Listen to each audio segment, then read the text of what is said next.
Are you struggling for consistency in your sim racing? Does your iRating look like a roller coaster? If so, we have good news for you. The way to get more consistent is to first understand what you're doing differently than the professionals. And VRS is the answer. With our competitive subscription, you will have the telemetry, setups, tutorials, and everything else you need to fully analyze your driving. Our data packs and the ability to compare your driving with the best in the world will show you exactly where to adjust your inputs, change your driving line, and shave seconds off of your lap times. And our powerful and precise Direct Force Pro wheelbase and precision pedals are being used by some of the world's best drivers, including Peter Berryman, John Robertson, Brandon Trano, and IndyCar World Champion Alex Palou. All these champions agree that VRS hardware is not just the best on the market, it's also priced well below the competition. So if you're looking to upgrade to direct drive and the best pedals in sim racing, VRS is your answer. If you want to get better, get faster, and make it happen sooner rather than later, you owe it to yourself to find out why so many people are switching to VRS. You'll be so glad that you did. Visit www.virtualracingschool.com and learn why the best use VRS.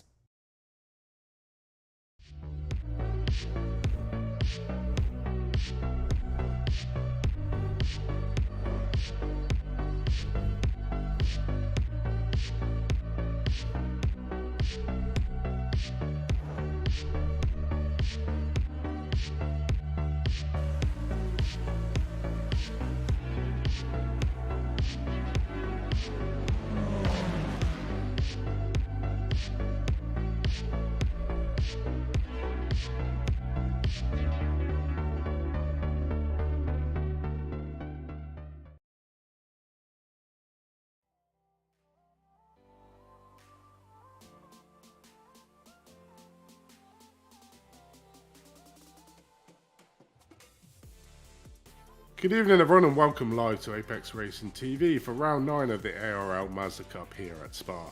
Spa-Francorchamps is one of the classic racing circuits beloved by drivers and spectators alike, where today the true essence of speed can be explored in spectacular style on a safe and modern facility. However, it hasn't always been like this. In its original incarnation, Spa was a circuit truly feared as it posed dangerous like almost no other.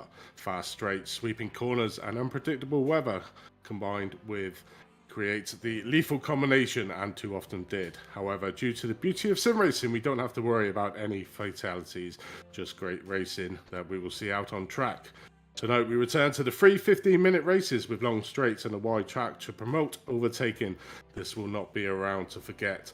Adding the battles at the sharp end of the season with the 3 championship titles provide us with a great recipe for a great event. I am Andy Thompson, joined in the booth with Mr. Austin Knight, and in the production box we have the wonderful Samuli Kumo. So welcome Austin, Spa, round 9, obviously your ex-championship. Yeah, Mazda's a lot of fun here at Spa. It's such a fun track. A lot of people really enjoy the track, and in these Mazdas, you know, you got that very large draft bucket that these MX-5s throw off, and I'm going to make a prediction. I believe we're going to go 4 wide heading down that straightaway on lap 1, because you can really push these cars, and they're not that small, so well, they're pretty small, so you can get them about 3 to 4 wide heading into well, the turning sections, and that's really going to be kind of a staple that we're going to be seeing throughout the races here today. Side-by-side racing, the draft is very big. It's going to be very hard for you know, our faster cars to start pull away, and it's going to be a story of picking your battles and choosing on when to go on to the attack.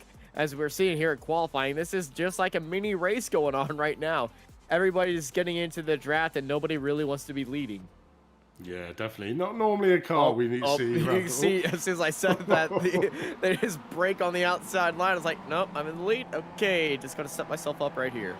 Currently definitely. leading the, currently the engine of the choo-choo train, it will be Pac-Man. Magnan, yeah, definitely one of the championship contenders in the pro categories. Not normally a cars we see around here in Spa, but last season this was a great event with these 3 15-minute sprint races. 5 laps around here, 3 races tonight, both 15 minutes long. The first race is controlled by the outcome of the qualifying that we're currently underway with now, 10 minutes. Second race is a reverse grid of the positions of the first race with an inverted grid of 12 positions. The biggest one so far yet, I think, this season. And race 3, we go one step further with the results of race 2 inverted by 14. So we could see a couple of AM drivers heading out the field into that race 3. But as we were talking about the championship, Austin, I'll let you take away the current standings in the championships.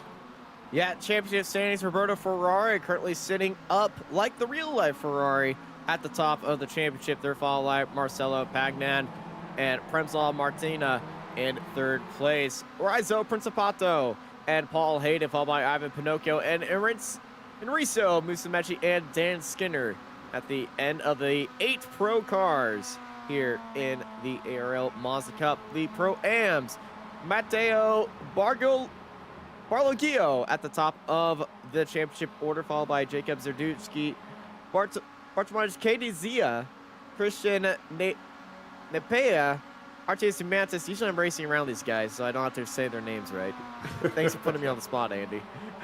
Ronald Moons, Raphael Lensley, Nathan Maxman, and Alan McCain at the end of the Pro-Ams. And then there is the AMS. Jens Goosens is the current championship leader, followed by Tom Bingham, Russ Fowler, David McMullen, Simon Serrano, Yves Fredericks, EMA, and Niels de Cooper with Jay Walsh at the end of the top 9 right there. And that's a very closely fought championship as well, only separated by 7 points at the front between Jens and Tom. Bingham. My mind just escaped my mind right there. Yeah, no, there's still a lot to fight for. The AM seems to be the closest at the moment, but it's good that Ferrari, obviously our last season championship, who sort of ran away halfway through the season and nobody was going to catch him. Pagnan is still hot on his tails, but the gap seems to be getting a little bit further race after race. Really needs to control how he gets through the field in the race 2 and 3. Certainly on these sort of race meets where you've only got 15 minutes to do it, and then reverse grids tonight are quite large. You're going to have to get the elbows out.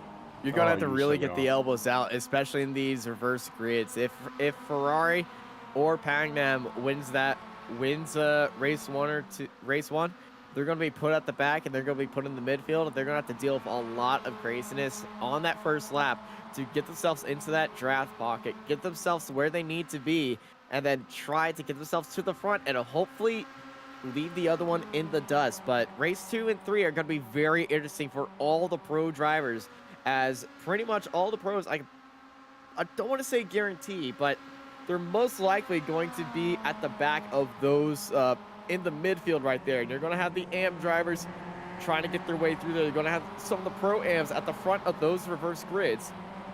And then you're going to have the pros just stuck in them. And it's going to be a very interesting situation as our first times are coming onto the board right now.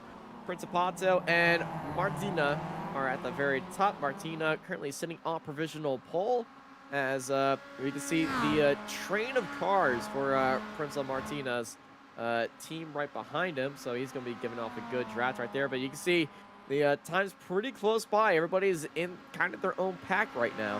And everybody doing around the same time in that pack. So the top 3, they're in their same group.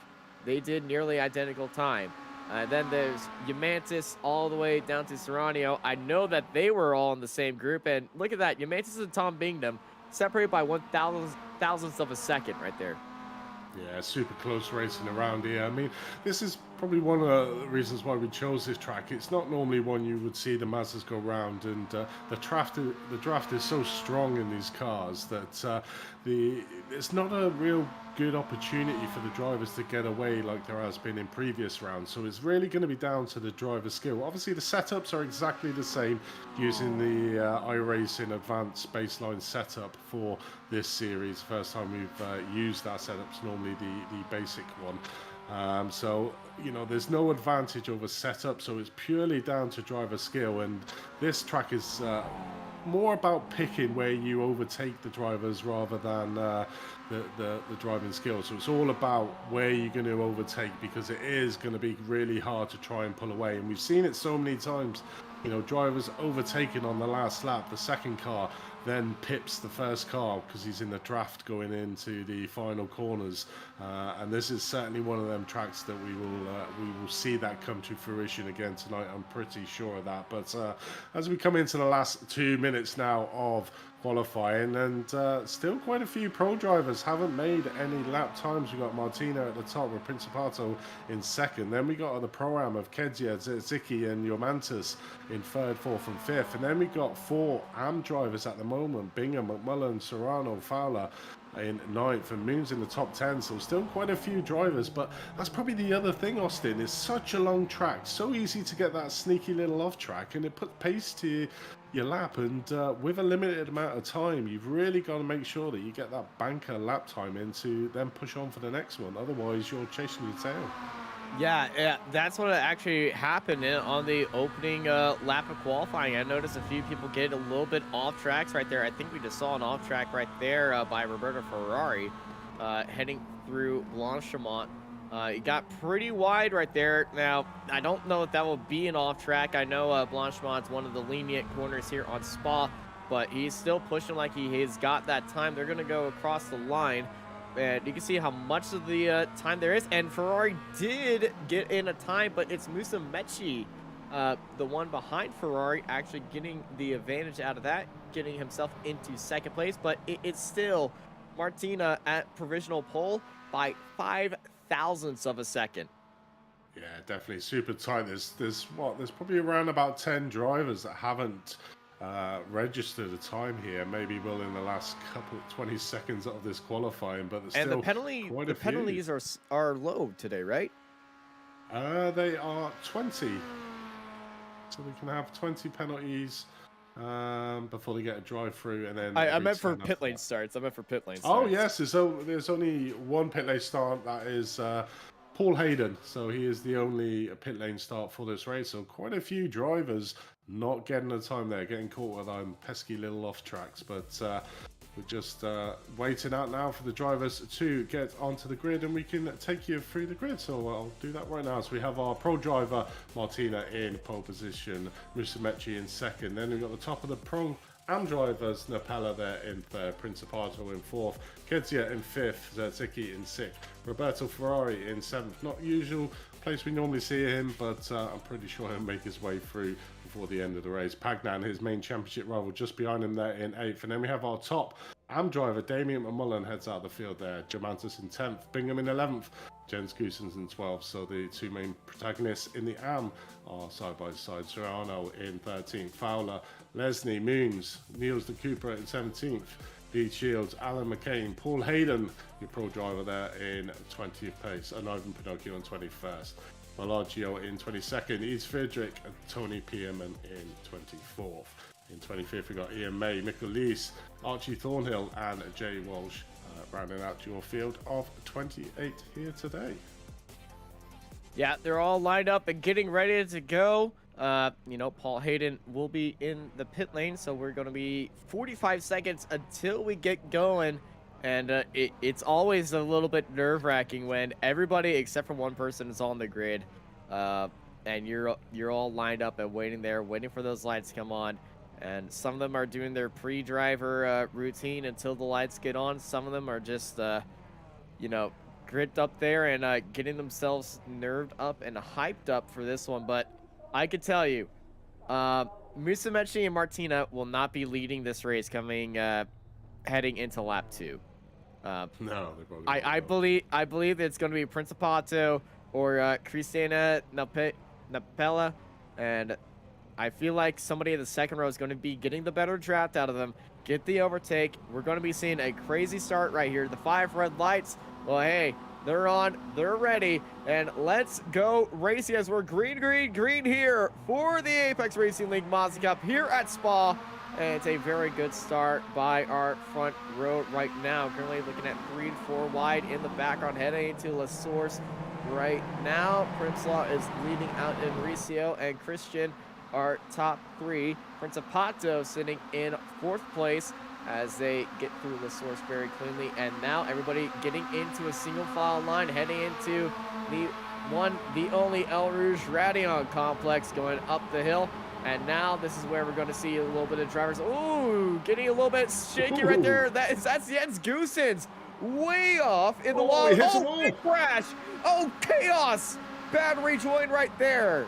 Oh, I think on the side of Serrano or Jens Goosens getting cut back to the 269 car. It was Jens Goosens that was initially off right there. Came back into the middle of the field, and a massive crash at the top of El Rouge Radion, and the pit lane is starting to look like a massive party going on. You see, he was going side by side through the corner, got cut out wide, and just trying to keep the car in control right there. He did originally, then he hit the wall, then uncontrollable right there, rejoins, hits another car, that hits another car, and then the chaos happening at the start of this first race, and that is definitely not what you want to see here at Spa. No, it's not. And Paul Hayden there, as you saw in them last week, just picking his way through from the pit lane start there. But Jay Walsh made it through there. Yeah, well, let's have a look, see if you can see on board. See if you can see on board there, so you can see the carnage in front. Oh, that was both of the Xenium race drivers. So it was Yves Frederick and Jens Goosens at the top of Radion, both coming a cropper and literally pinballing into the rest of the field. So it was the 2 Xenium racing drivers there causing that massive collision there at the top of Radion. So took quite a few of the drivers. So we have 3, 6, 9 drivers that are currently in the pits from that incident been taken out from that. So a bit of controversy there in the first lap, but it's always going to be one of them coming up that's extremely fast on cold tyres. You know, these cars will slip out quite a lot on them, as we saw there. You know, the drivers getting extremely wide, trying to keep it under control, and unfortunately coming back onto the track and taking out some innocent bystanders there. So unfortunate for them guys. But what that does do is it opens up the gap now in that AMS Championship, with Jens Goosens currently leading that AMS Championships. There's going to be a lap down. That's going to be to Tom. That's going to be advantage Tom Bignum right there. Certainly is. And also, there might have been some other contact at the end of the straight as well, because Martina has a 1.5 second gap to Napella right behind him. So I believe there might have been some contact with Enrico Musumeci and Christian Napella on an overtake. That might have allowed Premslaw, or it did allow Premslaw to pull away, because he's got a 1.5 second gap on everybody right now in that second train as they head through La Source right now and getting ready to go through El Rouge Radion. There is your current AMS Championship points leader. If it was a live score right now, it would definitely be Tom Bignum right now, sitting in 11th place overall, 2nd place in the AMS Championship, as this is Jacob Zerdowski. Round the outside, he's got David McMullen. He's on the back of his teammate right there. They're definitely going to be, nope, not his teammate. They are different teams, but the 2 Pro-Ams definitely pushing on the inside, bump drafting, as it's McMullen trying to hold it around the outside right there, as that is tight for Enrico Musumeci around the outside, then on the inside, and is going to clear his way up into 2nd place. Christian Napella really holding themselves out there. Yeah, we've certainly come to see that in this championship. The Pro-Ams have been mixing it in with the pros in this series, so it's great to see that it's continuing here in round 9 around the famous Spa, one of the iconic tracks on iRacing. Everybody seems to love this track, and in this car it's just so much fun. It's pretty much a slide fest going around the corners, and it's almost like a drifting circuit for these cars, as we'll see later on.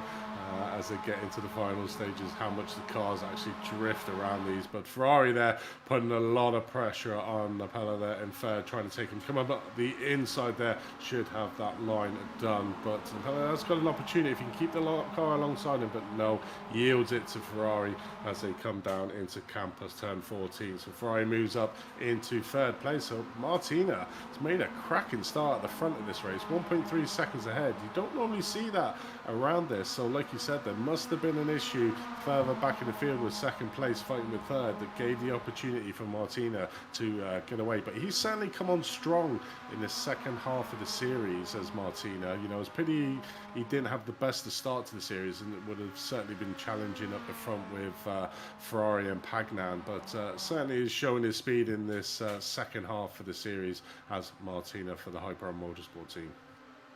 Yeah, absolutely. Martinez actually being caught right now with the Drat behind them as they head into the bus stop chicane, and it is Melba. Oh no! Oh, that is a big send right there into the side. We got more chaos on the bus stop chicane. Two other drivers are turned around. That is Zerduchki as well as is that Serranio? McMullen. No, that's McMullen. Oh no. Yes. So some very late lunges there coming into the bus stop. I mean, Napella on Musumeci, that was a bit of a late one. You could sort of see that happening in slow-mo, even though it was at real time that was going to happen between Napella and Musumeci there. Musumeci falls down to P8. Napella still managing to keep the car on track at the moment, but in this league we do have protests, so I'm pretty sure that will be a firm protest going in at the end of this race to let the stewards decide the fates and the penalty that may be coming to Napella. But it would be a short discussion, I can tell you that about one as. Oh, look at that closing off of the block of the Bartomej. Bartomej got a amazing draft opportunity right there, and then closed off right in front of him. The 71 just shut the 171, just shutting the door right there. Yamantis is putting out the block right there of the cars behind, and that is Principato just trying to get past the two Pro-Ams ahead of him, as Razio just stuck behind the two Pro-Ams in 7th place, as he definitely wants up there with his other pros. But, you know, when you're in the top 10 here, all the gloves are off. Nobody cares what group you're with. You got to earn your spots here. They are scored separately, but they're scored together overall. They certainly are, and Bingham at the moment still topping that AM standing in P9. Was Damien McMullen, but obviously got caught up with that incident we saw earlier on with, I believe, I can't remember who the other driver, oh, Zerzicki, wasn't it? It was the other driver that was involved with Damien Mullen down the bus stop. So Tom Bingham at the moment managing to get up a few more places into P9. So we'll be doing his championship, no world of good if he can just keep the car in the current position he is. But does have the ever-flowing fast Italian behind him, Pinocchio, in P10, so just needs to be aware of that. But if I know Tom, which I do very well, he will not fight too hard with Pinocchio, but we join the battle here for that. Oh, Nailpa.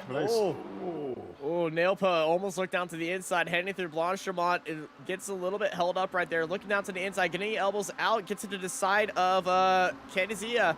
Right there, Nailpa looking down to the insides. There go to side by side, 2 rows deep right there, headed through the bus stop chicane. As there's Principato as well, trying to get up through there. Everybody being very good actors right now. A little bit of bump on the inside by a few cars trying to find their way. We got a spinner in the background, and that is Jacob Zerduchki. Turned around right there. Looks like he might have had contact with Miguel Les. Might have been contact between these two. I am not sure. It might have just been a single car spin, and Miguel just had to be right there. There's only one way to find out, and we can throw that over to Samuli, who is in control of the all-important replays. So he'll be right on that, and as we speak, there we go. Yeah, so here's coming down the bus stop. Zerdzitsky, and goes deep into the corner, comes back on, gets onto the racing. Yeah, that was just all on him, and then I don't think Mikel even hit him. No, he certainly didn't manage to peel right around him, and didn't cause any damage to the cars, so that was... That's heads-up driving right there. It is, but good thing with these Mazdas is normal cars, you can't go 2x2 very much wide in the bus stop, but certainly these cars are making it so pretty much a lap after lap occurrence going too wide. But currently on lap 4, so only one more lap after this. Oh, another instant Jens again. Oh, that's contact with Tony Pierman. So another incident in the bus stop, and Tony Pierman just decides to go into I think he's just going to retire the car after that. I don't see any damage, but there might be a meatball flag for some reason. But all parts of the car looked okay. I feel like Tony just might have needed to serve a pit lane penalty. And that might have been the cause of the contact right there. Not sure, but not the greatest of starts for Jen Goosens there. Unfortunately, had 2 rounds where he didn't attend the meet, so he does have 2 0 scores for his drop rounds. So whatever he scores here tonight will be going towards his total points tally, so he can't drop this round. So at the moment, you can think of a worse start for Jens Goosens, who's trying to win that AM championships there, down in 23rd position and a lap down. So not really going to move up more, I wouldn't imagine, to where he currently is, but his main championship rival at the moment is on that P10 and in that reverse grid bubble as well, himself and Fowler. So we could find an AM here on the front row in race number 2. Yeah, and he's going to be really pushing in race 2 and 3 to try to minimize that gap, as that's Principato very deep into the corner. Mantis missing the corner. There's contact behind Principato. Get to the back of the 17. The 17's turned around, and he had nose-to-nose contact with another driver, and that is Musumeci. And Mauricio Musumeci getting turned around, and I feel like he might have got a lot of damage. The meatball definitely being applied right there, as he is struggling to get that car going. I feel like he might have suspension damage. The front left took a big hit right there. And no, there's no suspension damage, but he's definitely not full throttle. So I am not sure. I think Musumeci might just be testing out the car. No, he's just going slow. This is a strange one. That's a strange one. It is, but the other thing, obviously, he's been hit twice, and unfortunately, Tom Bingham actually got caught up on that as well. So we'll watch it back here. So it starts with Yamantis. Yamantis goes really wide, and too wide, and actually misses the corner right there. And I find it strange that he didn't just cut through the track right there. Gets onto the bump, and he got tagged from behind while trying to avoid Yamantis. So the checkup, and then that ending hit right there, I think that's the one that really gave him the damage. Yeah, definitely though what's causing him to be slow right now is still a head scratcher. As we go back to live pictures, Marcelo Pagnam is currently sitting in 2nd place. Martina 2.5 seconds ahead of these 3, and we could definitely know why. There was a lot of contact behind him, and that time that they were gaining is now gone again. And they're going to have to really work together if they want to catch up to Premsla Martina and try to take that round 1 win. But Roberto Ferrari, championship leader, is right on the back of Pagnam. Yeah, definitely. I think here was where we saw the misadventures in the GT trophy, where the front runner was literally just about, if he had slowed down, wouldn't have done an extra lap. I think we'll be okay. I mean, we still have 2 minutes, so it looks like we may get a 6th lap here in race number 1, coming towards the end of the lap. It depends how quickly Martina gets over that start-finish line, but I don't think 2 minutes 48 seconds was the last lap by these guys, so it's definitely going to be white flag this time. Because we're at 2 minutes 30 right now, so it's mathematically impossible unless somebody slaps a jet engine mid-race on these Mazdas, but then that would just be a technical violation. As Ferrari's all over that bumper right now, and they're bump drafting here through Blanchimont. Very tricky situation, but all these top drivers, bump drafting is how you got to race at these massive draft tracks. Ferrari not taking the lead right there, just staying behind Pagnam, pushing him along, trying to get within 2.4 seconds.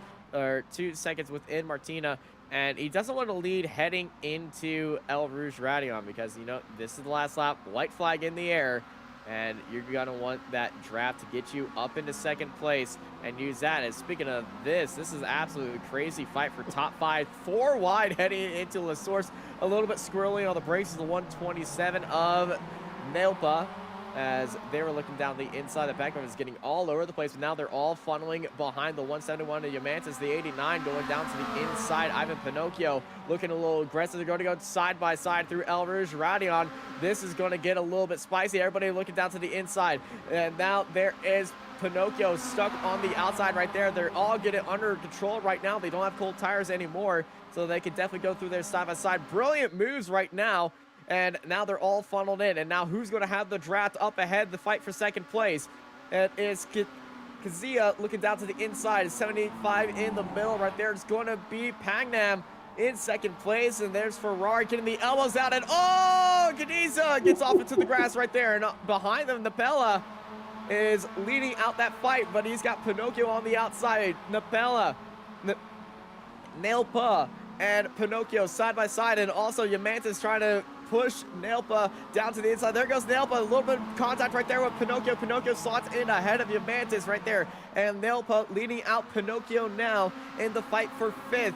And that top five is definitely going to be great for them right now, as Pinocchio is just all over the back of Nailpa, looking down to the inside right now, heading into Fuon. He trying to go for a move right there. Yes, there is a late move right now. Oh, big contact! Pinocchio and Nailpa. Big contact right there. Pinocchio tried to send one in on Nailpa. Nailpa turned in, and both of them made contact right there. And there is going to be a lot of disagreement between those two drivers. But the one that really benefited out of that, Arias Mantis, now sits in fifth place, and he's got Principato behind them. And then it's a little bit of a gap to Russ Fowler and Tom Bingham in 7th and 8th right now. There, but it's the last lap shenanigans on these 15-minute races, and as we come to know with Pinocchio, you give him a slight little hint of a gap and he will try and fit that car down there. Maybe it was a bit too optimistic coming into Puon there, and unfortunately got a bit of a contact made, but great like parting of the Red Seas there for Tom Bingham, and managing to pick up another 2 place. Whether he can hold it, because he has got damage on the front of that car, but great battle. But Martina takes your race 1 victory here. Pretty much led from the beginning, didn't really come under a lot of pressure, so had it all his own way. Pagnan there in second, Ferrari comes home in first with your top of your pro-am driver in Ketia, and Ross Fowler there getting the top of the AMs, but Tom Bingham managing to get the car home in 8th, so that would do his points haul in the Amateur Championship a world of good, because his main protagonist is down there in 22nd. Oh, that's a race to the line right there. Musa Mechi almost getting up onto the pole for race number 2, but just missed out by a nose of a car. Lessie will be starting up on pole for race number 2. Musa Mechi is going to be starting in the midfield right there. Niels de Cooper is we're on board right now, heading in. We still got cars on the grid and on track, as this is Niels de Cooper on the back of Ronald Moons, and de Cooper on the back and on the draft. A little bit of a bump draft right now, heading into Blanchimont. They go, as you can just hear the tires squealing for grip right now. And here comes Niels de Cooper. Niels de Cooper looking onto the outside, Moons defending onto the inside. Niels de Cooper a little bit late on the brakes right there, a little bit unstable, and it's not going to be the move made for Niels de Cooper. Ronald Moons and Niels de Cooper both went pretty deep on there, and Moons defended that one perfectly. It's going to be Ronald Moons in 20th, Niels Cooper in 21st. As Jens Goosens, oh man, this is going to be a round to forget for Jens Goosens. Going to be starting in 22nd. And he's going to be hoping that a little bit more chaos happens up ahead in race number 2, because, oh my gosh, that opening lap for Jens Goosens, everything went wrong. And I believe it was Tom Bingham that he was side by side with heading in through El Rouge Radion. And because Tom and Jens were side by side on cold tires, it was really hard to catch these cars and keep them going here, because we've seen the chaos that cars going wide at El Rouge Radion could be. And Jens, he was trying to keep it safe, but the car was just trying to settle down. He didn't want to get off the throttle. He didn't want to apply the brake too hard, or else someone would shoot the car in a direction. And I feel like that's kind of what happened, and it was so unfortunate for Jens Goosens. Multiple incidents today for the AMS Championship leader heading into this round, as it's time for race number 2. Yeah, definitely. So the results quickly: Martina Pagnan, Ferrari; Kezia, Principato, Germantus, Fala, Bingham, Pinocchio, Napala, Lesney, Lees, Musumeci, Bartologio, McMullen, Serrano, Zerticki, Hayden, Walsh, Moons, De Cupra, Goosens, Shields, McCain, Fredericks, May, Pierman, and Thornhill round out your grid of 28. But all new for one of our new drivers in the Mazda, Mikael Lees, heading out the pole position here in race 2. So I'm pretty sure that he will be feeling the nerves. He's got Lesney behind him and Napila in 3rd, Pinocchio in 4th, Bingham and Fowler.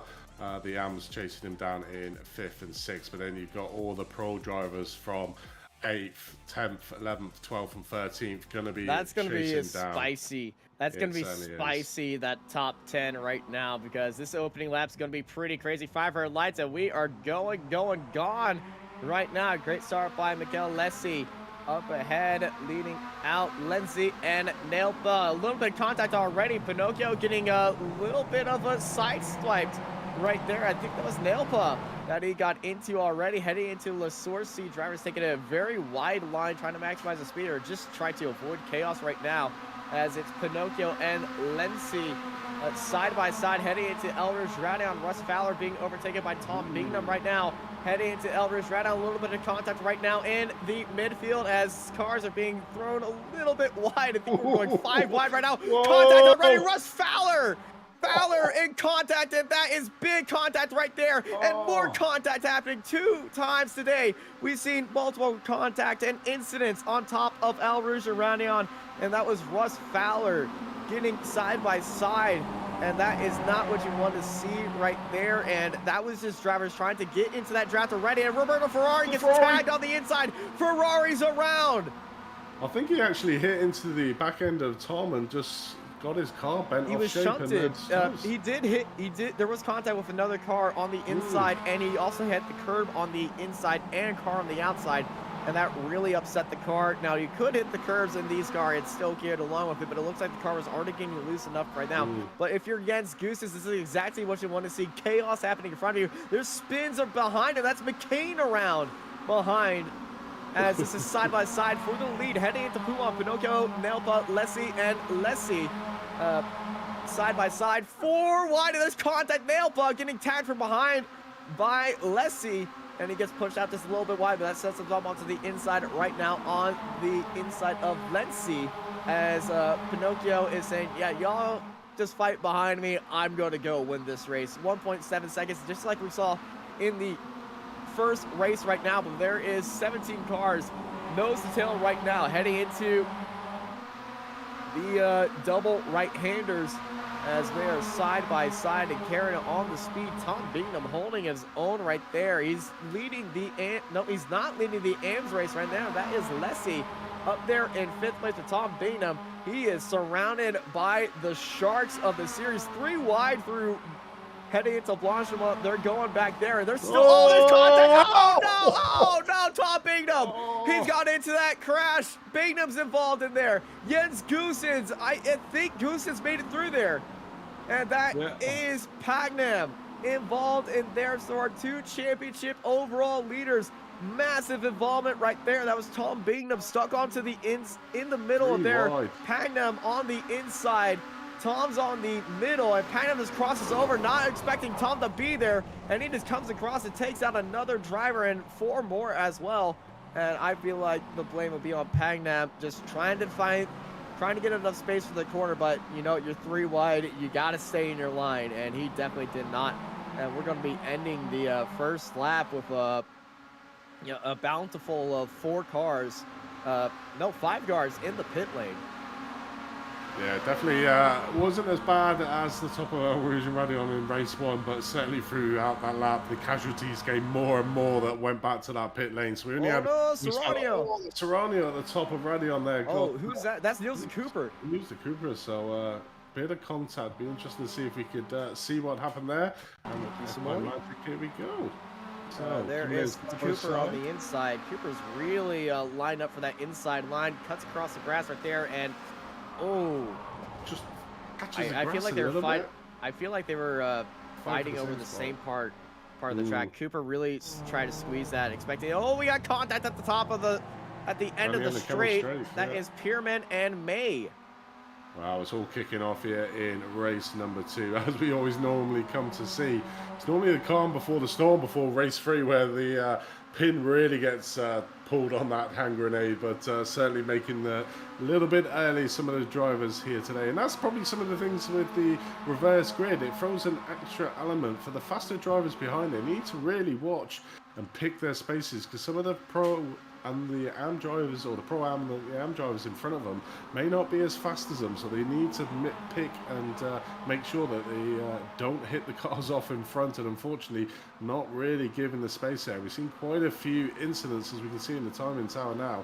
Pretty much all the pros and the Pro-Ams at the top, and the amateur drivers unfortunately have been demoted to lower down. But like you were saying, Jens Goossens steering out of trouble at the moment. They're in P10, so making up from his terrible start in race number 2. Race number 1, getting P10. Currently P2 in the AMs, and Mikael Lees in 6th place is flying that flag for the AM win at the moment. Our pole sitter here in race number 2, doing a fine job as it is at the moment, still keeping it in P6, but does have Martina, race 1 winner, there right hot on his tail and looking down the inside here into bus stop, and he should get the move done. But certainly a battle up in front of him with Leslie, Germantis and Principato for 3rd, 4th and 5th.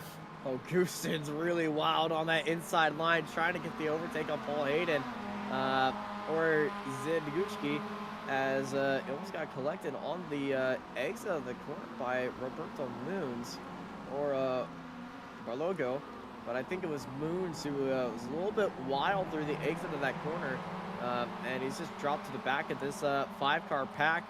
And you know, Jens Goossens, he's definitely want to keep his nose out of trouble right now. He might think about just getting to the back of this pack, waiting into that white flag to make his move, because if he's going to be right there, the chances of him being the innocent party caught in an incident is really high, with the cars in front of him getting very defensive, the cars on the back of him getting very aggressive, as we're seeing this right now with Humantis.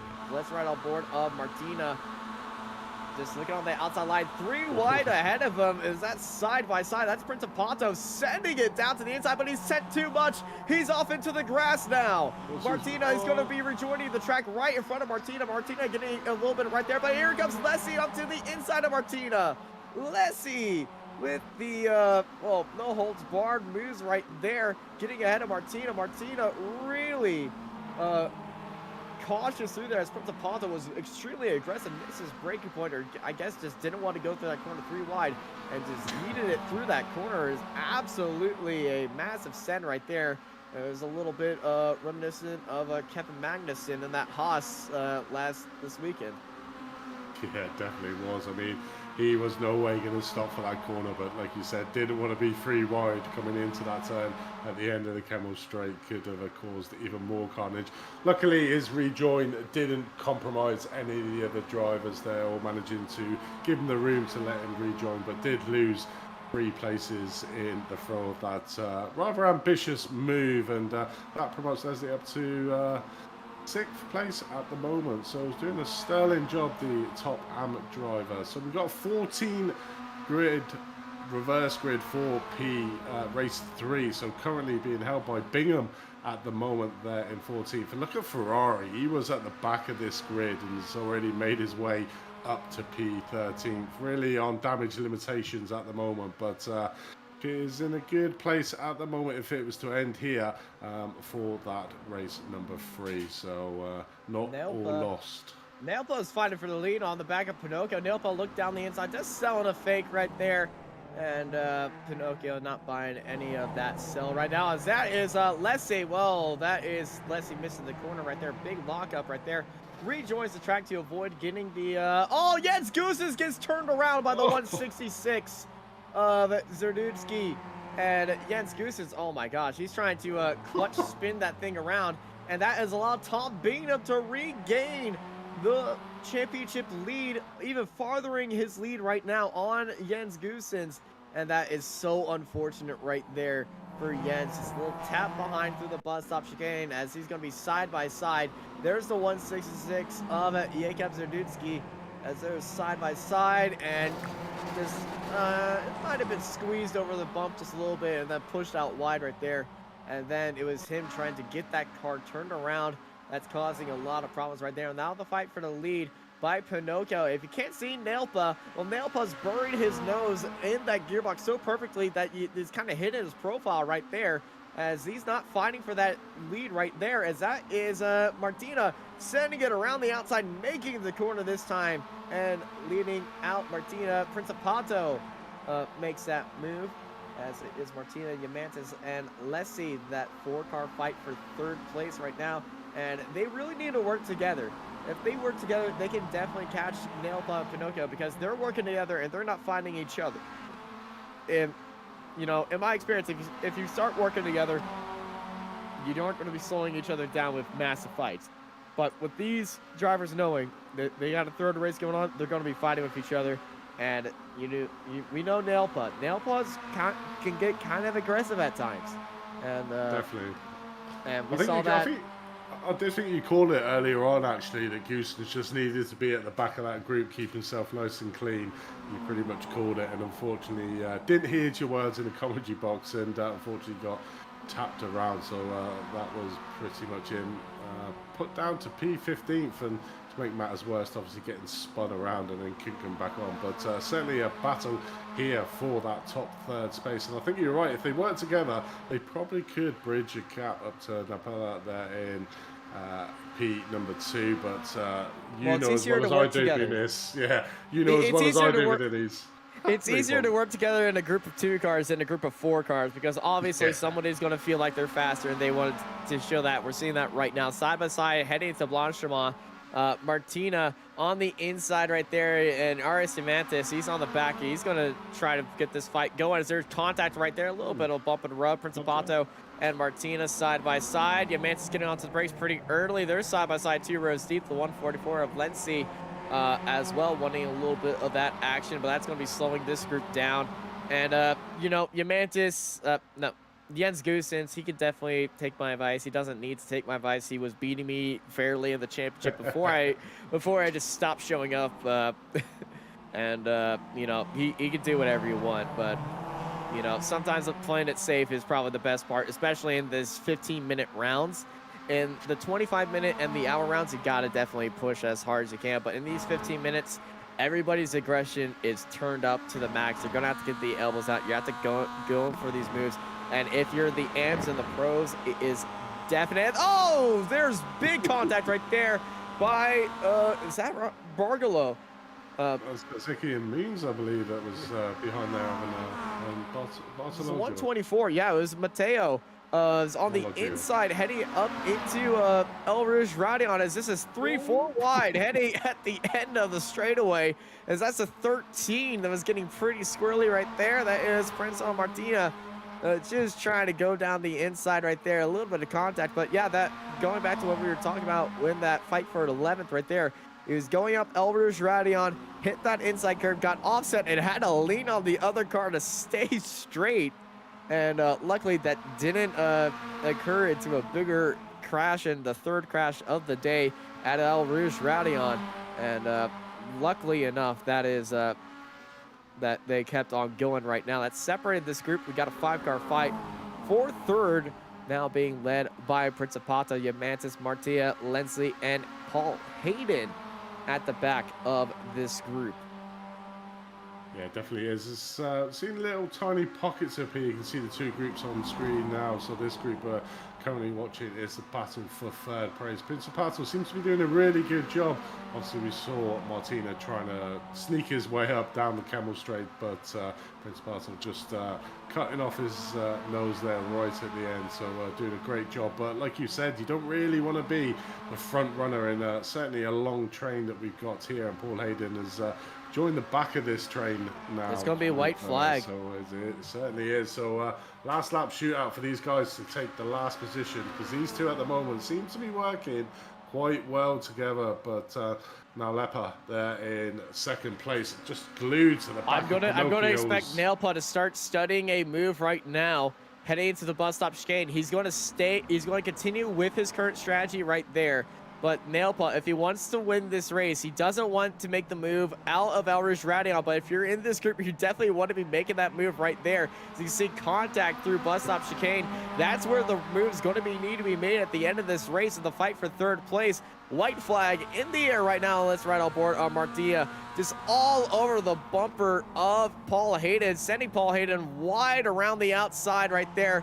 And Martina just getting onto the back of Yamantis ahead as everybody's just getting into a line, finding the spot in that draft, and then, well, praying a little bit that they're going to make it through El Rouge Radion in one piece. They can see the leaders going up through El Rouge Radion right now. And here comes Nailpa. Nailpa, I think, is going to be trying to go for that lead.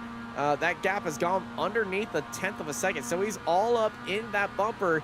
And in case, and here we go. Martia looking down that inside line. We see the sense by Martia up ahead is the fight for the lead. There's side-by-side Principato and Nailpa. Nailpa going side-by-side with our race leader. And oh, contact right there. Nailpa holding that inside line. Pinocchio just getting side-by-side with Nailpa. They make contact just a little bit. Nailpa leading out this race right now.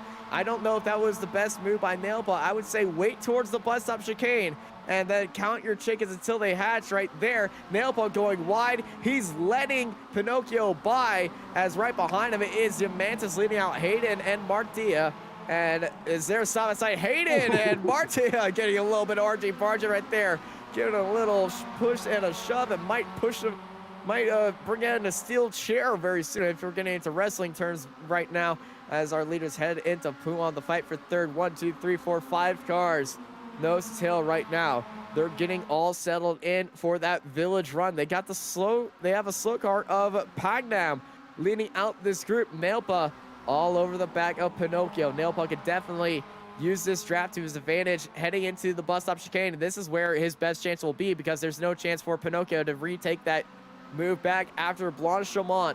So this is definitely going to be the plan. But what does that 75 going to do with Pinocchio? Pinocchio is going to get a little bit of draft from that 75 if they continue to drive that slow. And it is. He's going to get some draft out of there. I think relatively he's got 1.5 seconds to the 75 right now. And so this might throw an entire wrench in Nailpa's plan. Nailpa all over the back, all on the gearbox, all over the bumper of the 89 right now. You can see him going onto the outside looking for that move.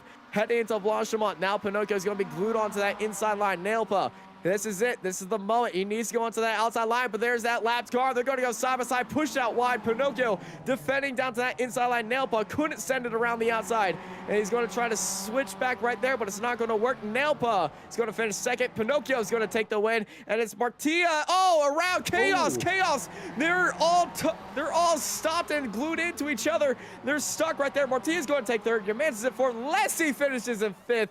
Bargalozio in 6th, Moons Zerdetsky, Lenzi Principato, Ferrari, Jens Goosens in 12th place, and Tom Bingham, well, advantage Jens Goosens right there, but Bingham, he got caught up in there and he falls behind Jens Goosens, but he's still going to have the overall points lead to Jens. Right now, the race is still going on. Niels Cooper, ooh, switchback move right there by Simon Serranio on Niels Cooper. Absolutely brilliantly put out right there. Looking on the inside line now on Niels. Switchback move definitely working right there. And side by side, forcing Niels Cooper all the way out onto that AstroTurf right now. But now the advantage is going to be Niels Cooper in that draft. But we definitely know that if you just hold that inside line heading into the bus stop chicane, it's going to be all advantage Simon Serranio. But if you make that move heading into Blanchemont, you can definitely make it work. But, oh, Simon, he's defending onto that inside line and through Blanchemont. If that car gets onto your outside, you aren't going to be maximize that full pace, and he didn't. Here comes Serranio. Just pushing Niels Cooper. Niels Cooper, you got to lead the space. You always got to lead the space. And I love Fernando Alonso. Niels Cooper, big send onto the inside. Maybe a little bit too much. He somehow gets that car stopped and rotated right there. Niels Cooper. Oh, no! Oh. Too much mustard off the exit for Niels Cooper. He had the move made. He had the Fernando Alonso line saying, you pushed me off the track. You got to let me back on the track. That send into bus stop was extremely aggressive. He had the move made, and then he hit the inside curbing, and he went around. Simon Serranio can breathe a sigh of relief, and Niels Cooper probably threw something across the room. Oh, Just you so hate to unfortunate. see stuff like that because he had the move made. All the hard work done and then undone by a little bit of mustard there in the last corner. That was a great bit of watch there. Was he done wrong heading into the bus stop coming out of Blanchemont? Yes, he was pushed off into the track.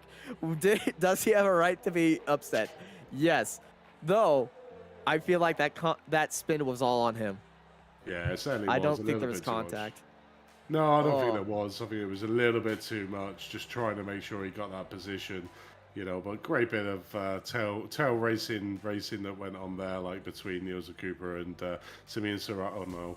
Great bit of racing, and just unfortunate he got all the hard work done and got caught up. But here's your results for race number 2. So Ivan Pinocchio gets your race 2 win. Christian Nalepa there in second. Premiso Martina in third. Jamantis in fourth. Top of the ARMS with Alice in 5th place. Matteo Bartologgio in 6th. Moons in 7th, Zicki in 8th, Leslie in 9th, and Roberto Ferrari managed to get in 10th. Jens Goosens 11th, Alan McCain, Damien McMullen.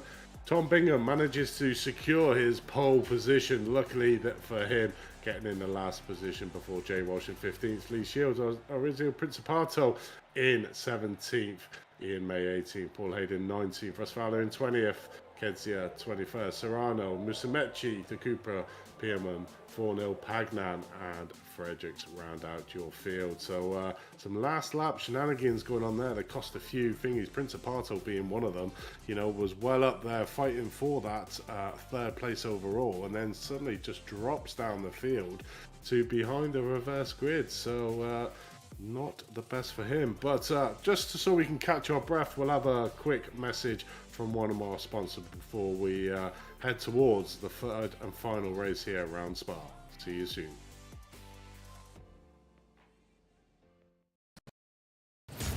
Are you struggling for consistency in your sim racing? Does your iRating look like a roller coaster? If so, we have good news for you. The way to get more consistent is to first understand what you're doing differently than the professionals. And VRS is the answer. With our competitive subscription, you will have the telemetry, setups, tutorials, and everything else you need to fully analyze your driving. Our data packs and the ability to compare your driving with the best in the world will show you exactly where to adjust your inputs, change your driving line, and shave seconds off of your lap times. And our powerful and precise Direct Force Pro wheelbase and precision pedals are being used by some of the world's best drivers, including Peter Berryman, John Robertson, Brandon Trano, and IndyCar World Champion Alex Palou. All these champions agree that VRS hardware is not just the best on the market, it's also priced well below the competition. So if you're looking to upgrade to direct drive and the best pedals in sim racing, VRS is your answer. If you want to get better, get faster,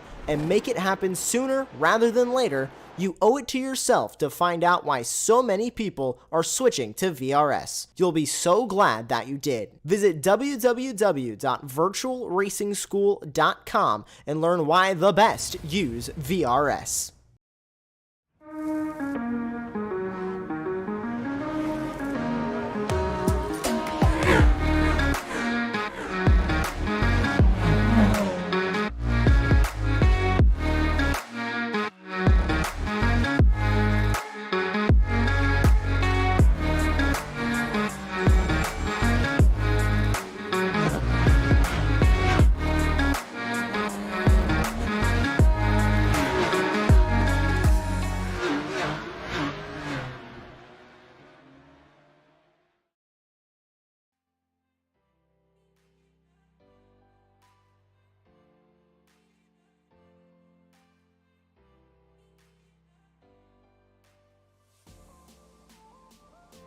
Hello and welcome back to Apex Racing TV ahead of the 3rd and final race around Spa here tonight. 15 minutes ahead of us for a race. 2 races have been missed. If you have, obviously you can watch them back later, but they are action-packed for sure. Some great racing, some big incidents going in both races. and it's going to be interesting to see what happens here in race 3. But a big shout out and a thank you to our sponsors. You just saw an advert there for Virtual Racing School. Head over to virtualracingschool.com to see the wonderful products that they can do. But one of our other sponsors, Apex Racing Academy, they got 29 data packs, setups, track guides, fully integrated with the VRS system, weekly group coaching sessions, plus many more. Head over to apexracingac.com. See the wonderful products they could do. So, Austin, 30 seconds till race number 3, which is normally the heated race, but certainly got a lot to live up to if any of the first 2 are to go by. Yeah, we've had pretty chaotic races. The first 2 races, both incidents early on in the lap at El Rouge Aradion with a massive crash at the start of race number 1 at the middle of the pack, and then another crash at the end of the pack as well. Are we going to be seeing a little bit of chaos here in race 3? I don't know. Because they probably all know that, hey, we've had incidents right here. These are the things to avoid heading in here. It's the final race. You definitely want to come home on the best foot forward. But, you know, you're going to have 3 AM drivers at the very front being led out by Tom Bingham and Damon McMullen. I feel like we might... There might be a lot of screaming going on. Yeah, it definitely is, and you can see the grid there all the way down. Look at the second half of the grid. Mixture of pros and AMs in the field. So this is going to be a hotly contested with the pros trying to make their way forward to get the front, but they're going to have to fight through plenty of pro-am and amateur drivers to make that happen. But we can sort of see what happens, and we see Tom Bingham obviously at the pole sitter here for race number 3, and the lights come on for the 3rd and final race here. I think that was a jump start. Oh no, a terrible start there from Tom, managing to get a jump start, and absolutely terrible. The worst thing you want to do as a pole sitter, get that jump start, but quickly gets swallowed up by the field there. You always feel bad for someone doing it, don't you? The smart thing that he needs to do is let everybody by right now. He's going to have that drive-through penalty. If he gets involved in another crash, well, that is not going to help as well, because you don't.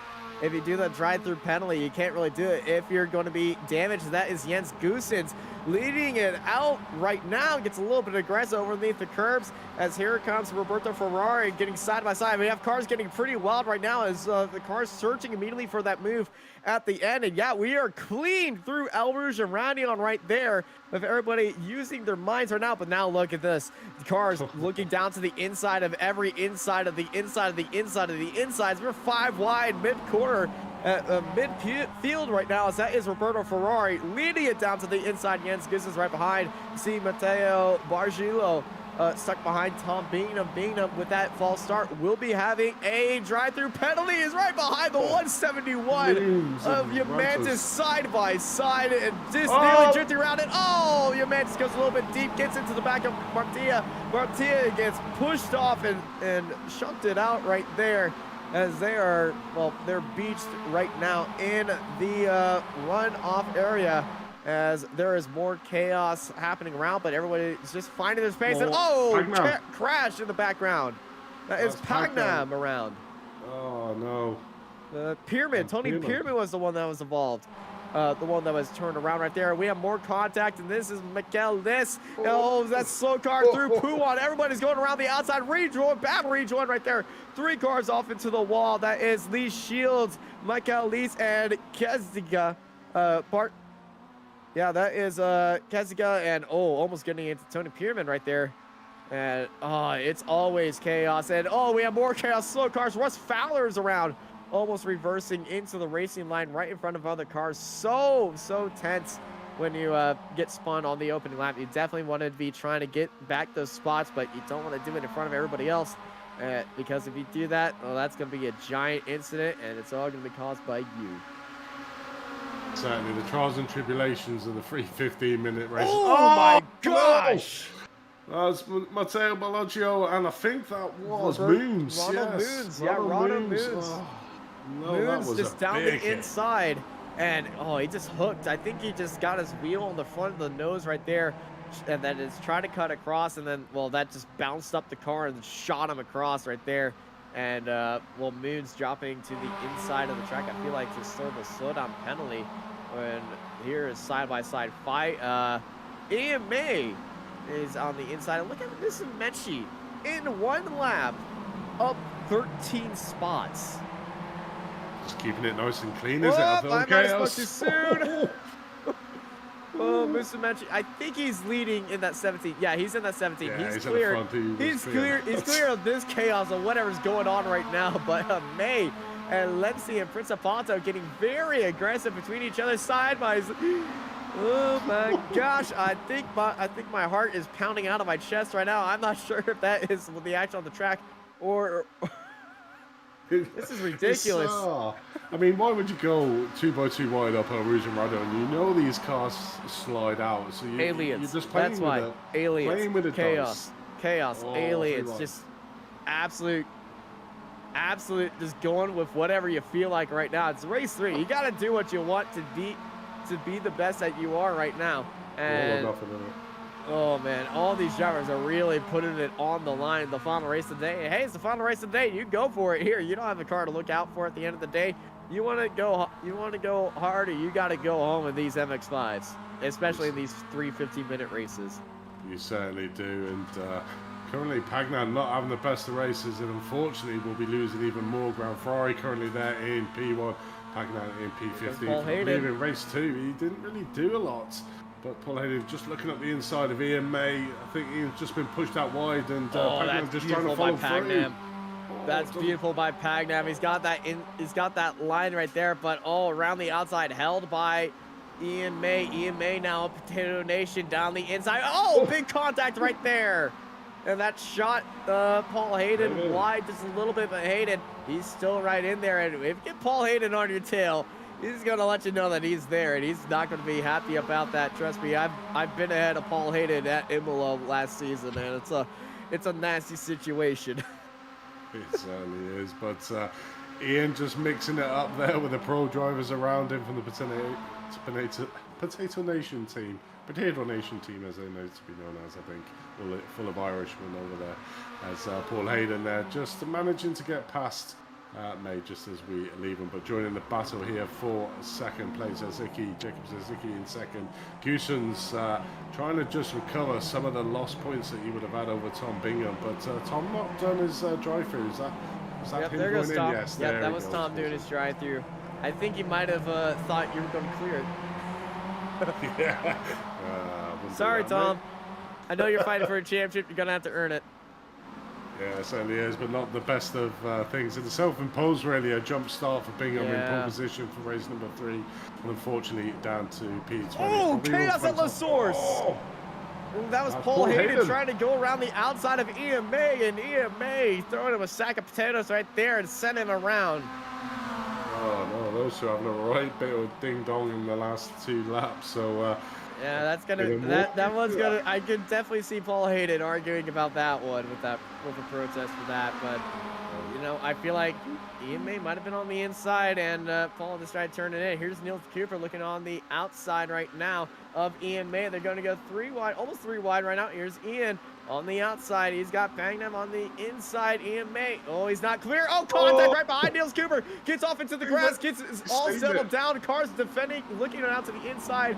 And somehow they all keep it sane through there. Jay Walsh, oh, just a little bit wide. And almost wide and getting into the 13. The 13 of Prepsla Martina getting through there. This is a dirty, dirty race right now. Who has a clean car? How did Walsh not take out Niels Cooper's rear end then? It must have been so close coming off that corner. Oh, and Ian May just getting a little bit of tag right there from Marcelo. Marcelo getting a little bit wide. I feel like this race is everybody's getting a little bit wide. And just, you know, you get a tap here. You get a tap here. You get a tap here. I feel like they're leaning on each other using all the tracks right now. This ain't Gran Turismo 7. Maybe not. Somebody needs to tell you a few of these drivers, but there's certainly these standards of it now. I see Jim Mantis coming down the inside of Kane there. He's not really seen Alan actually, so doing quite well in this third race. He had a spin in race number 2. McCain had a spin in race number 2, and chaos has happened even more in the background. And that is McMullen off and wide and into the wall. I think I saw Pangnam get pushed off the track right there. And then it just all distorted down into absolute chaos. Samoli, if you can find that initial off track, you're. Oh no no no! That's him out.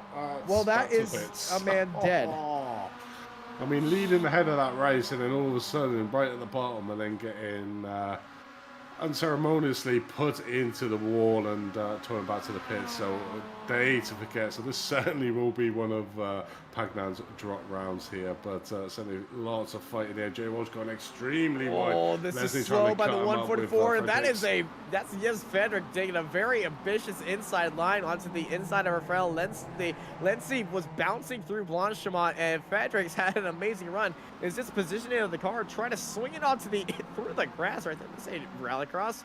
I know Spa does have a rallycross track, not an iRacing, but it is a very nice rallycross track. Well, it was a nice rallycross track until they started reconfiguring El Rouge Radion. I don't know what they're doing with it now, but previous rounds, it is a nice rallycross track. And now back to road racing. You don't want to drive these monsters onto the dirt. No. Well, I mean, they are quite forgiving cars, these Mazdas, so you probably could get away with it, but No, you the can't. battle back Trust at the me, front. I tried.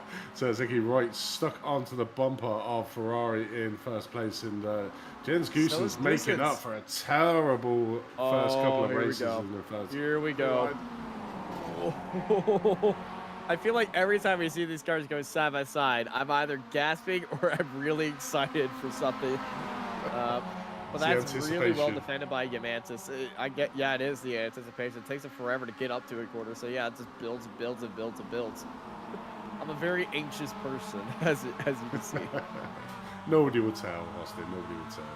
But certainly Jamantis at the moment holding off the onslaught that is Pinocchio just behind him. Mr. Mecci probably having a better round than he's had in the previous two rounds, up there in 6th place and within striking distance of that P4 at the moment. Correction on the outside. That is Yamantis. Oh, he caught himself. Yamantis, though, that slowed him up. Oh, Musa Mecci got into the back of Pinocchio, and that hit Yamantis just a little bit. Yamantis goes flying off the track, but he's kept it onto the inside. There's Nelpa getting onto the outside right there, side by side. They go, Nelpa. Oh, it's not. He's clear right now, and oh my gosh, these 5 cars are absolutely on fire right now, and all of them. We're using all the track and then some of the gravel on the outside. That's not going to help your cars, but it's definitely going to really show everybody that you are serious about holding that spot. Certainly is, but I mean, I don't think anybody has had a consistent race here in these three races. No. So it's all up for grabs. You know, you've had somebody who's had a good race. Like you got Russ Fowler had a really excellent first race in the AMS, and has currently had a disastrous race 2 and 3. You got Tom Bingham, who had a great first race, and that it's just so topsy turvy as you watch these 6 cars coming into the bus stop.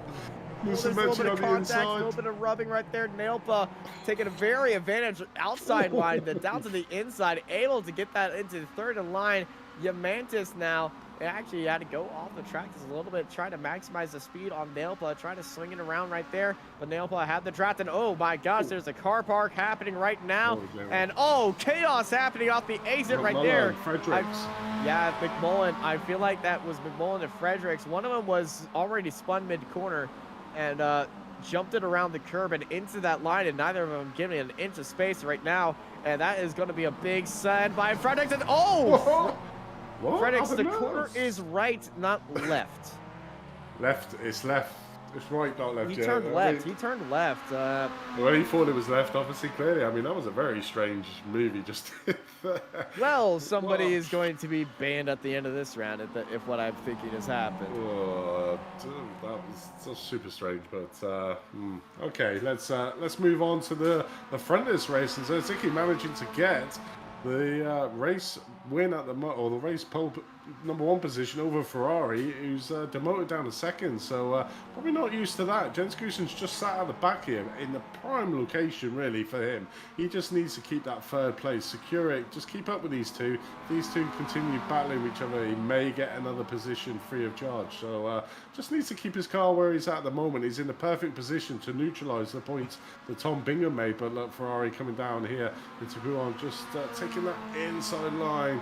But Suzuki just getting that faster outside, so the move not coming available to Ferrari at the moment, but Ferrari looking left, looking right, dives down to the inside. Is he going to get it? No, he's really forcing the pace, putting a lot of pressure over Zerzycki there in first, and it'd be interesting to see if Zerzycki can handle the pressure at the moment. He seems to be doing a great job to hold Ferrari off, but we'll sort of see here. Goosen's obviously in the prime spot just to watch the fight in front of him. Great races watch. Ferrari just trying to look down the inside. Got that inside line for less. Oh, Principato there in 10th place. So he was battling it up with runners on runner. And he just obviously come off just a random shot there of a car on the side of the field. But back to the front of this race. Ferrari just trying to push it. Jens Goosen's getting a little bit closer, trying to get a little bit more involved. But Ferrari does have that important inside line here for the bus stop. Oh, they're rubbing on each other. Oh. Using the elbows and leaning on each other, using all their weight right now to get the advantage. The back hook taken out by Ferrari as the white flag is in the air for the final time today, and it's being led by Ferrari, Zerduchki, and Goossens, your top three. This is an amazing round by Jens Goossens, as his rival, Tom Bingham, is down in 22nd. This will be giving the lead back to Jens Goossens in that championship lead after a disastrous race number one. And all he has to do is stay in third. He doesn't have to go for this move. Jay Walsh has gone into the pit lane, and that is definitely what you don't want to see right now as heading into El Rouge Radion. Zerduchki on the back of Ferrari. Ferrari leading the pack right now. Jens Goossens, I think he's just going to stay there behind him, but no, he is. He's pushing Ferrari. He's pushing Ferrari. He just wants to stay back behind him, and maybe cause a little bit of trouble, but it's side by side. Ferrari getting the bump draft down to the inside, but it's not going to be Ferrari. Zerduchki, you're going to be leading off off the straight right now, heading into the rest of the courses. There's three wide. Nailpa getting wide, getting into the grass, and that's a little bit of a hip check right there for Diamantis. And I feel like this is the largest concentration of cars leaning on each other we've had throughout the season. It certainly is. Such a wide track as well, but they're all close, compact racing.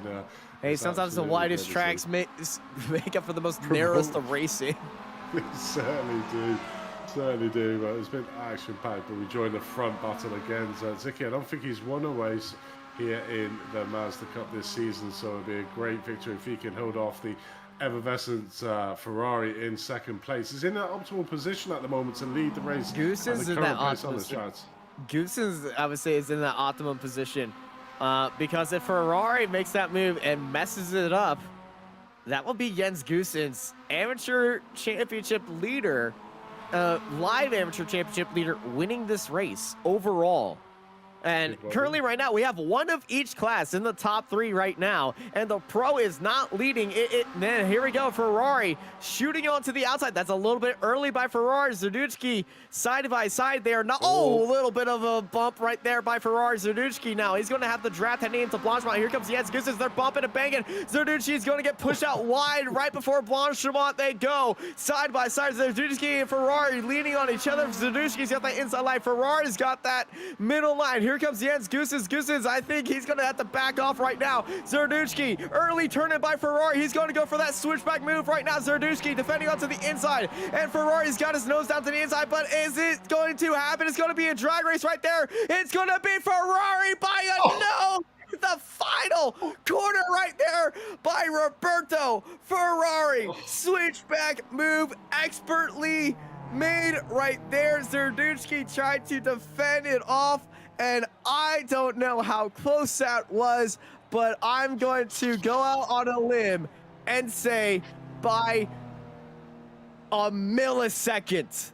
A millisecond. It's not a thousandth. So it is a millisecond by a nose hair. Roberto Ferrari got the switchback. He turned it early. He broke early. Got that switchback. Jens Goossens didn't interfere. Ferrari just by the slimmest of margins. We're gonna have to get a photo finish. This is by far the closest finish I have seen on iRacing. Not a thousandth, a millisecond. Milliseconds. That was so close. I mean, it was all about zero. We need a fourth zero, a fourth digit to see on how close that was. That was just insane, and it was all the exit on the exit The bus stop there. You the entry Ferrari and took the that exit. wider, didn't it? Got that extra mile an hour over Zeki there in second place, and he must be kicking himself. The prime opportunity to get that race win, and unfortunately gets nipped by the smallest of margins there from Ferrari to nip it. So congratulations to Ferrari for getting the win, but so commiserations for Zeki getting what would have been his first win in the Mazda Cup. But wow, what a finish there! I'm speechless. To be at this moment, I still don't know. Yeah, Ferrari did win. We saw him use the wiggle. He's like, yeah, I won it. iRacing said I won it. Here we go. I've seen the moments where SDK has broke by a close finish for us by 3,000s, but that is by a nose hair. Have you ever? I know, so close. Simuli, if you could do me a favor, if you could find that replay and just pause it right there. Okay, here we go. We're going to get the dynamic proof right now. Here is Ferrari. We are breaking immersion right now, but here's Ferrari. And,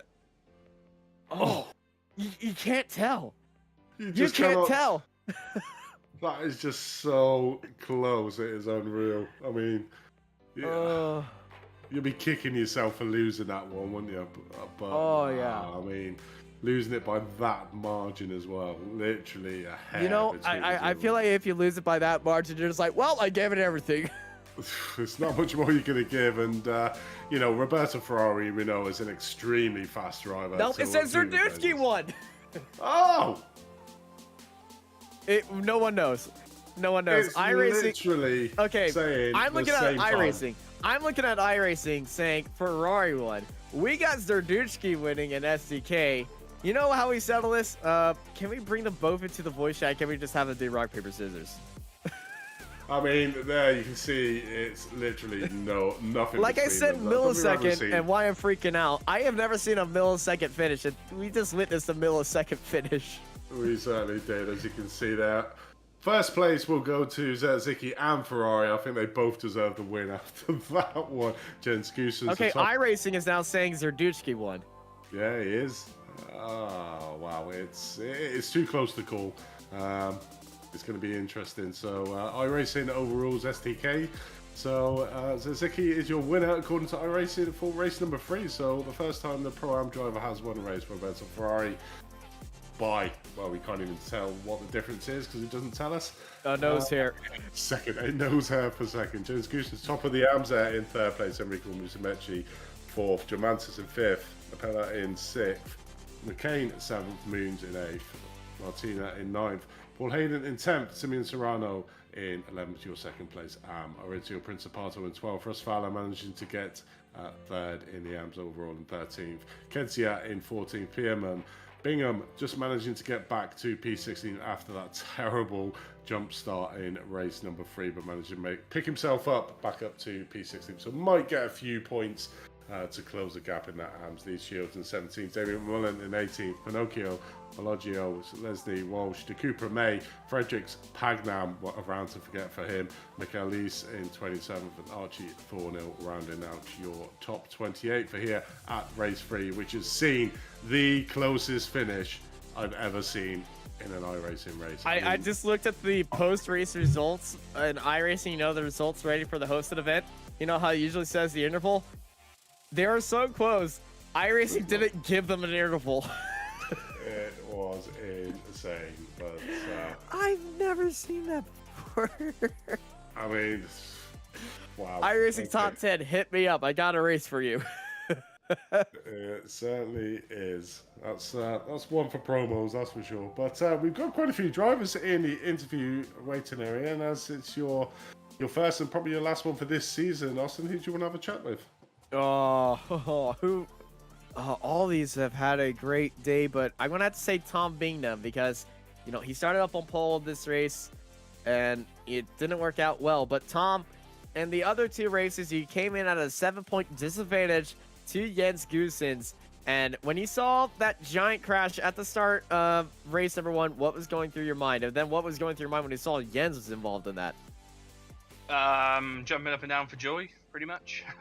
No offense to the ends, but fighting for the championship. So it made me quite pleased. And then I thought, oh yeah, it's a great start. And then obviously I got very, very lucky in race 3 by getting pole position. And then the first time ever since I've been on iRacing, I jumped the start.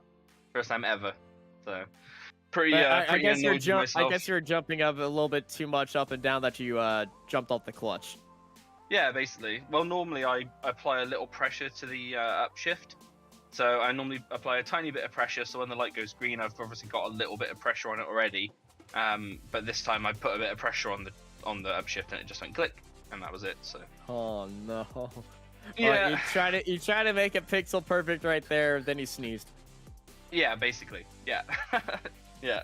Oh, it's one of those things. It's one of those things. You live and you learn. So I'll have to just try even harder for the next ones to catch the ends. So. Bit of a shame, really, because I love this track, and I've got good pace around here, but he was better than me today. You were really consistent around there today. How's it like racing around everybody? Because every time you switched you were always in a fight with somebody, and we just were seeing a lot of cars leaning on other cars throughout the corners. Because this is a wide track, but everybody was using all the track and then some, and then using the car as a barrier. How was it racing around everybody in this kind of way where everybody's really tightly packed together? It was pretty wild, honestly. Even though it's a wide track, when you've got 3 cars next to each other, it gets small quite quickly. So, but most of the racing was awesome. A bit of rubbing and things and that kind of stuff was fine. But the damage model and the collision model has its moments where it can send you flying. So, bit frustrated in race 2 was that, I think, where we were 3 wide, and I think it was Marcelo drifted across and took myself, and I think it might have even been Ferrari out. It was a few cars. It was a few cars. It was messy, but still fun, right? Welcome to the 3 15-minute races. Yeah, the 3 15-minute races. We joke about it being the WrestleMania of the types of races here at the ARL Mazda Cup. I know, especially around Spa, this is WrestleMania. What a time because it's right around the corner. Not a promo, I say. But yeah, before I let you go, Tom, and breathe, I let you breathe to get ready for next week, or scream into the heavens. Anybody you want to thank? Just want to thank you boys at Apex, obviously yourself, Austin, and Andy. Is Andy commentating with you? I assume? Yes, Andy's with us. I just want to thank you and Andy for doing the commentary as always. All the boys for the crazy racing, and anybody else that knows me, and my wife for putting up with my sim racing habit. All right, I think everyone's gonna be pleased with that. You're leaving this with a little bit of smile on your face, so it's all good right there. Thank you, Tom, for putting on a great show. As Andy, who have you got? I've got Mr. Hayden's gonna come and join us in the booth. Welcome, Paul, to the commentary booth. 3 15-minute races around Spa. How was it for you? I enjoyed it. I loved it. Obviously, I had a pit lane start the first race. I don't know what happened up on the Kemmel Straight, but I had to slow down for that. And then I put it in a barrier all on lap 1. At least I can't get protested for crashing myself, I guess. But you protest yourself, mate, if you want. I can't remember what else happened. No, it was an uneventful race. Race 1. Race 2, I was gutted there. I had a chance to get in third, and I made a mistake and clipped him and put myself in a barrier. And then I got black flag for cutting the chicane with a broken car. And then because I crossed the line, it gave me another penalty. I was like, oh. But it's one of those things. What happened race 3 then? Race 3. I think Ian May got me at the yes. Yeah, I think you were having a big battle with Ian May, weren't you, between yourselves here?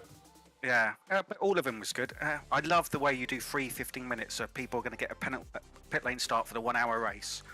And hopefully I'm not going to have one this week.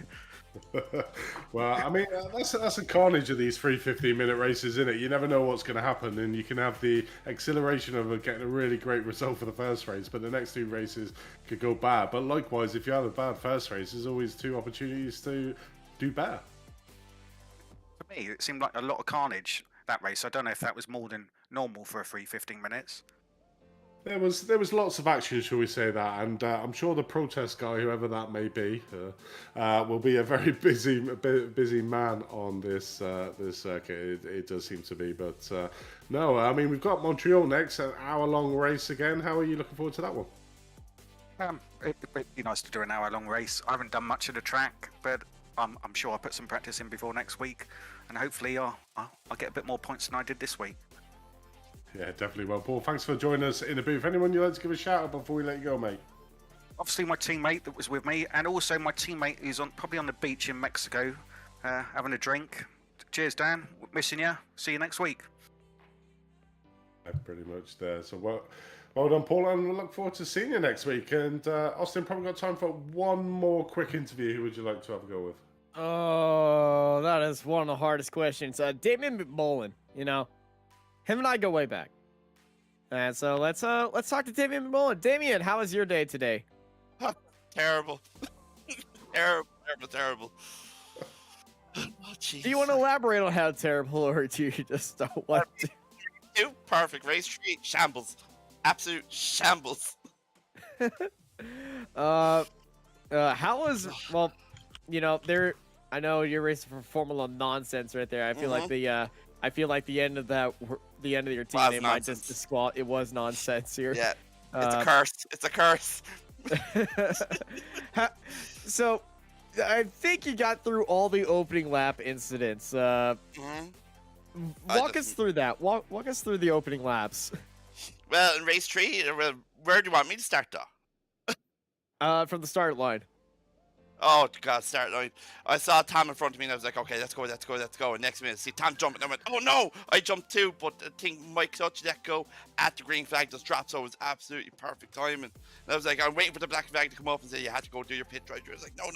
But then the problem was, I was too cautious, and I realized my tires were still cold. And going, say, I can't remember the turn, but all I know is I remember using it. And, yeah, shambles. So much happened that everything just went wrong. Yeah. I need a beer after that. I feel like all of us would need a beer. Your first race is, well, I think all of today. Yeah, you finished 13th, 15th, and 18th today. So it's a very rough day overall. But Damien, hey, it's the WrestleMania of ARL MX5 here at Spa. Okay, everyone's gonna send it in on each other. What's happening next week, Andy? Yeah, we got Montreal, hour-long race. All right, hour-long race heading into Montreal. How are you looking for that one, Damien? I don't know. I reckon there's a penalty coming towards me, so more like I have to start in the pits. But as I say, that's an hour long. So yeah, Wild Champions could claim a few people. So yeah, hopefully you do okay. All right. Well, before we let you go to have a beer, smoke, or whatever you need to calm down and unshamble today, anyone you want to thank?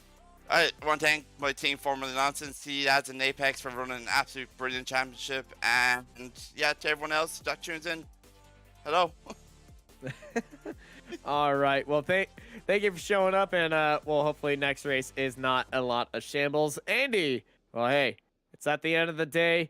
Spa, we all made it through there. Some of us a little bit more alive than the others. Some of us might have a heart condition going on now. Any final words and to lead us out? Yeah, well, I mean, it's been a entertaining 3 15-minute races here. We got the tranquility of the hour-long race next time out, but it's always throws up with these all these 3 formats we have in this Mazda series, so it's certainly going to be interesting. But that is us here for today at Spa.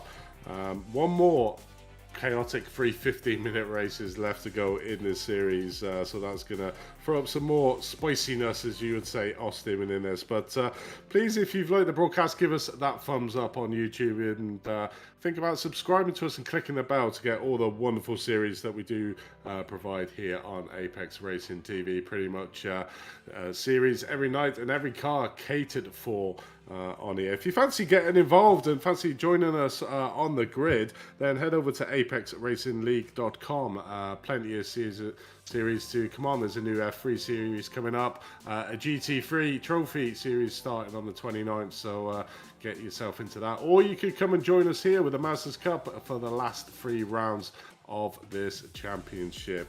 Also, look on our social media on Facebook, Instagram, and Twitter, or use username Apex Racing TV for all the information of all the rounds that happen here on Apex. So, from myself, Andy Thompson from Austin Knight, joining me for the one and only time here on the Mazda Cup for now.